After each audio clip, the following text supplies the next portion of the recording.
नमस्कार. बातमी आहे सोलापुरातून. सोलापूरच्या नव्या डीपीत नसलेली नदी सर्वसामान्यांच्या मुळावर. आदिला नदीच्या नावाखाली हजारो प्लॉटधारक संकटात. प्रशासकीय दिरंगाईचा फटका.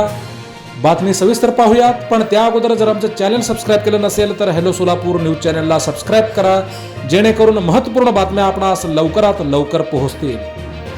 5 महिन्यापासून बांधकाम परवानग्या रखडल्या नागरिकांचे लोकप्रतिनिधींना साकडे.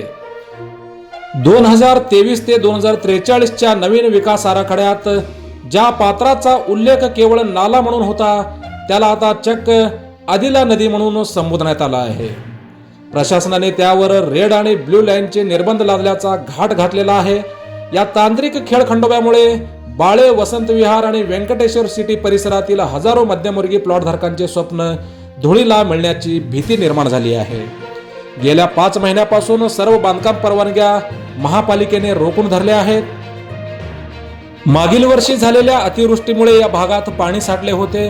नागरिकांच्या मते हे पाणी नैसर्गिक आपत्तीपेक्षा प्रशासकीय नियोजनाच्या अभावामुळे साचले होते असे म्हणणे आहे.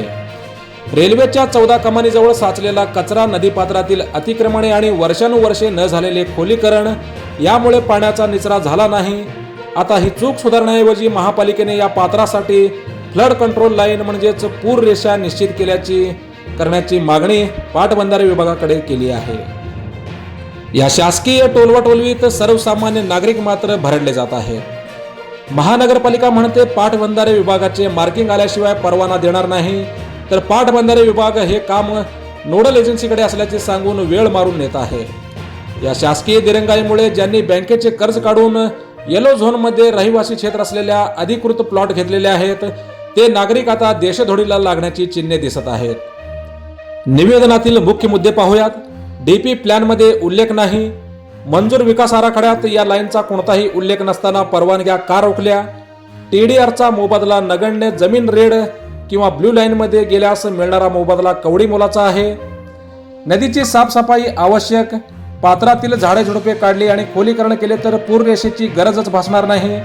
लोकप्रतिनिधींनी लक्ष देण्याची गरज. जनरल बॉडी मीटिंगमध्ये ठराव करून जोपर्यंत मार्किंग येत नाही तोपर्यंत जुन्या नियमानुसार परवानग्या द्याव्यात अशी नागरिकांची मागणी होत आहे. या भागामध्ये प्लॉट घेतलेल्या हजारो सर्वसामान्य नागरिकांचे काय म्हणणे आहे पाहूयात. आम्ही आयुष्यभराची पुंजी लावून अधिकृत लेआउटमध्ये प्लॉट घेतले. आजवर पालिकेला टॅक्स भरला. आता अचानक आमच्या जमिनी हडपण्याचा हा प्रकार आहे, अशी भावना व्यंकटेश्वर सिटी येथील रहिवासी व्यक्त करत आहेत. या संदर्भात नागरिकांनी आता लोकप्रतिनिधींकडे धाव घेतली असून हा निर्णय तातडीने मागे न घेतल्यास तीव्र आंदोलन छेडण्याचा इशारा देखील येथील सर्वसामान्य नागरिकांनी, जे प्लॉटधारक आहेत, त्यांनी इशारा दिलेला आहे. सोलापूर जिल्ह्यासह राज्यातील मोजक्या, निवडक आणि महत्त्वपूर्ण बातम्या पाहण्यासाठी आणि सर्वसामान्य नागरिकांच्या न्याय हक्कासाठी लढणाऱ्या या हॅलो सोलापूर न्यूज चॅनलला सबस्क्राईब करा आणि नोटिफिकेशन मिळवण्यासाठी बेल आयकॉन प्रेस करायला विसरू नका. धन्यवाद.